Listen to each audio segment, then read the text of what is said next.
अवधूत चिंतन श्री गुरुदेव दत्त श्री स्वामी समर्थ. तुम्हा सर्वांचे आपल्या युट्यूब चॅनेलवर खूप खूप मनापासून स्वागत. आज आपण स्वामी चरित्र सारामृताच्या 10व्या अध्यायाचं पठण करणार आहोत. तर अध्यायाला सुरुवात करण्याच्या आधी आपण 11 वेळा स्वामी समर्थांचं नामस्मरण करूया.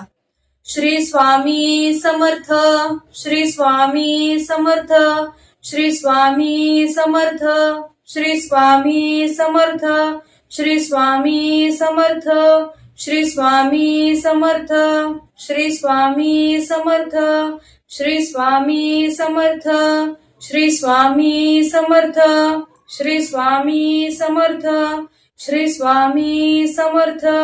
अवधूत चिंतन श्री गुरुदेव दत्त श्री स्वामी समर्थ महाराज की जय. अध्यायाला सुरुवात करूया. अध्याय 10. श्री गणेशाय नमः. गाठी होते पूर्व पुण्य, म्हणून पावलो नरजन्म. याचे सार्थक उत्तम, करणे उचित आपणा. ऐसा मणी करुणी विचार, आरंभिले स्वामी चरित्र. ते शेवटासी नेणार, स्वामी समर्थ असती पै. हावेरी नामक ग्रामी, यजुर्वेदी गृहास्थाश्रमी.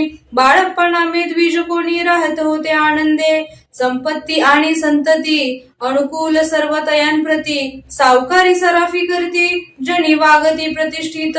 30 वर्षांचे वय झाले, संसाराते उपगले. सद्गुरु सेवेचे दिवस आले, मती पालटली तयांची. जरी संसारी वर्तती, तरी मनी नाही शांती. योग्य सद्गुरु आपणाप्रती, कोठे आता भेटेल. पंचपक्वाने सुवर्ण ताटी, भरोणी आपणा पुढे येती. पाहोनिया स्वप्नी ऐशा गोष्टी, उल्हासले मानस. तात्काळ केला निर्धार, सोडावे सर्व घरदार. मायापाश दृढतर, विवेक शस्त्रे तोडावा. सोलापुरी काम आम्हासी, ऐसे सांगूनी सर्वत्रांसी. निघाले सद्गुरु शोधासी, घरदार सोडिले. मुरगोड ग्राम प्रख्यात, तेथे आले फिरत फिरत. जेथे चिदंबर दीक्षित, महापुरुष जन्मले. मुरगोडी मल्हार दीक्षित, वेदशास्त्री पारंगत. धर्मकर्मी सदारत, ईश्वर भक्त तैसाची. परितया नाही संतती, म्हणून या उद्विग्न होत चित्ती. मग शिवाराधना करती, कामना चित्ती धरोणी. 12 वर्ष अनुष्ठान, केले शंकराचे पूजन. सदाशिव प्रसन्न होऊन, वर देत तयांसी. तुझी भक्ती पाहून, संतुष्ट झाले माझे मन. मीच तुझा पुत्र होईन, भरवसा पूर्ण असावा.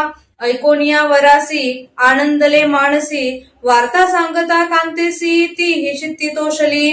9 मास भरता पूर्ण, कांता प्रसवली पुत्र रत्न. मल्हार दीक्षिते आनंदोन, संस्कार केले यथाविधी. चिदंबर नामाभिधान, ठेविले तया लागून. शुक्ल पक्षीय शशी समान, बाळ वाढू लागले. पुढे केले मौजी बंधन, वेदशास्त्री झाले निपुण. निघटू शिक्षा व्याकरण, काव्य ग्रंथ पढविले.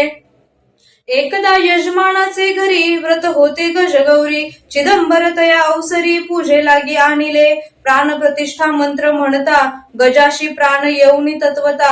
चालू लागला हे पाहता, विस्मित झाले यजमान. ऐशा लीला अपार, दाखविती चिदंबर. प्रत्यक्ष जे का शंकर, जगदुद्धारार्थ अवतरले. असो पुढे प्रौढपणी, यज्ञ केला दीक्षितांनी. सर्व सामग्री मिळवणी, द्रव्य बहुती खर्चिले. तया समयी एके दिनी, ब्राह्मण बैसले भोजनी. तूप गेले सरोणी, दीक्षिताते समजले. जले भरले होते घट, तयांची लाविता अमृत हस्त. ते घृत झाले समस्त, आश्चर्य करीती सर्वजन. तेव्हा पुणे शहरा माझी, पेशवे होते रावबाजी. एके समयी ते सहजी, दर्शनाते पातले. अन्न याने राज्य करीत, दुसऱ्यांचे द्रव्य हरित. त्यामुळे जन झाले त्रस्त, दाद त्यांची लागेना. तयांनी हे ऐकून, मुरगोडी आले धावण. म्हणती दीक्षितांशी सांगोण, दादा आपुली लावावी. रावबाजीसी वृत्तांत, करणोपकरणी झाला श्रुत. म्हणती जे सांगतील दीक्षित, ते अमान्य करवेना. मग दीक्षितांशी निरोप पाठविला, आम्ही येतो दर्शनाला. परी आपण आम्हाला त्वरित निरोप देईजे. ऐसे सांगता दीक्षितांप्रती, तया वेळी काय बोलती. आता पालटली तुझी मती, त्वरित मागशी निरोप. कोपला तुझवरी ईश्वर, जाईल राज्य लक्ष्मी सर्व. वचनी ठेवी निर्धार, निरोप तुझला दिला असे. सिद्ध वाक्य सत्य झाले, रावबाजीचे राज्य गेले, ब्रह्मावरती राहिले परतंत्र जन्मवरी. एके समयी अक्कलकोटी दीक्षितांच्या निघाल्या गोष्टी, तेव्हा बोलले स्वामी यती आम्ही त्या ते जाणतो. यज्ञ समारंभाचे अवसरी आम्ही होतो त्यांचे घरी, तूप वाढण्याची कामगिरी आम्हाकडे तय होती. महासिद्ध दीक्षित त्याचे वर्णिले अल्पवृत्त, मुरगोडी बाळप्पा येत पुण्यस्थान जानोनी.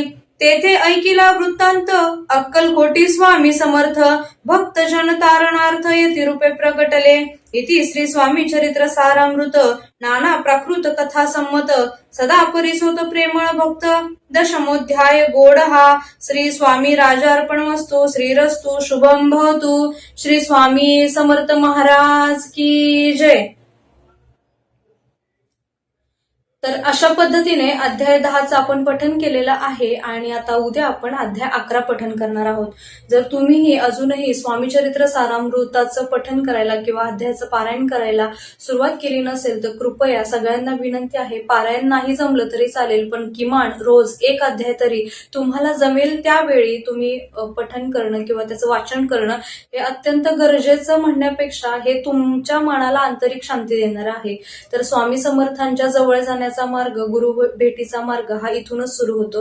जेवढी तुमची स्वामी सेवा वाढेल तेवढं तुम्ही आणि स्वामी या तुमच्या दोघांमधील जे अंतर आहे ते कमी होण्यास मदत होईल. तर अशा पद्धतीने झालेली सेवा मी महाराजांच्या चरणी अर्पण करते आणि इथेच थांबते. भेटूया पुन्हा एकदा पुढच्या अध्यायामध्ये. तोपर्यंत धन्यवाद. श्री स्वामी समर्थ. आणि हो, आपल्या युट्यूब चॅनेलला सबस्क्राईब केलं नसेल तर कृपया सगळ्यांनी सबस्क्राईब करा आणि व्हिडिओ आवडला असल्यास व्हिडिओला लाईक आणि शेअर नक्की करा. धन्यवाद.